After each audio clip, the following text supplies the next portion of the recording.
रहा।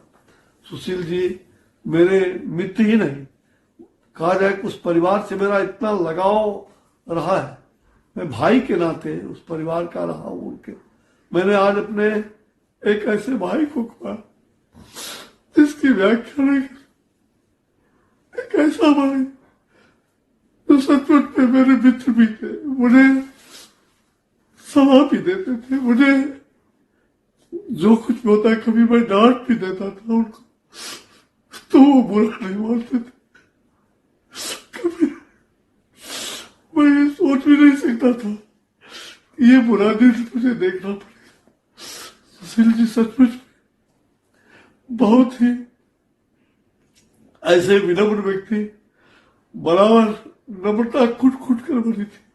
अगर किसी को गुस्साते भी थे तो फिर तुरंत शांत होकर के कहते थे, चौबे जी ये मुझसे लगता है कि मैंने डांट दिया उस आदमी को, इसका आदत ठीक करने के लिए डांटा। वो जब कभी भी हर तरह से परोपकार, और उनके दिल में कभी भी ऐसा मैंने नहीं देखा कि पार्टी के लिए वो कितना समर्पण भाव था। एक एक कहा जाए वो कंप्यूटर थे।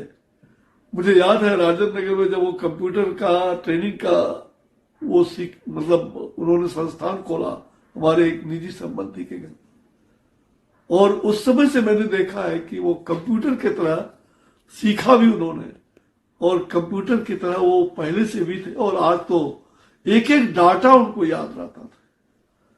मैं कह सकता हूं कि राजनीति में ऐसे प्रखर व्यक्तित्व, और जो समाज के अंदर हर एक क्षेत्र का ज्ञान, छात्र आंदोलन में, आपातकाल में, बरसों जेल में रहे हमारे साथ, आपातकाल में पीएमसीएच में महीनों हॉस्पिटल में रहे, उस समय भी उनकी व्यथा को, बीमारी के हालत में भी ये पुस्तक को कभी नहीं छोड़ते थे।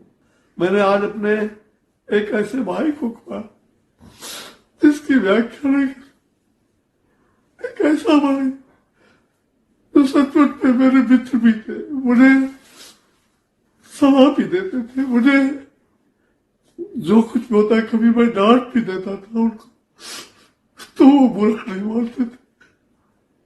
कभी मैं ये सोच भी नहीं सकता था ये बुरा दिन मुझे देखना पड़ेगा। सुशील जी सचमुच बहुत ही ऐसे विनम्र व्यक्ति, बराबर नम्रता कुट कुट कर भरी थी। अगर किसी को गुस्साते भी थे तो फिर तुरंत शांत होकर के कहते थे, चौबे जी ये मुझसे लगता है कि मैंने डांट दिया उस आदमी को, इसका आदत ठीक करने के लिए डांटा।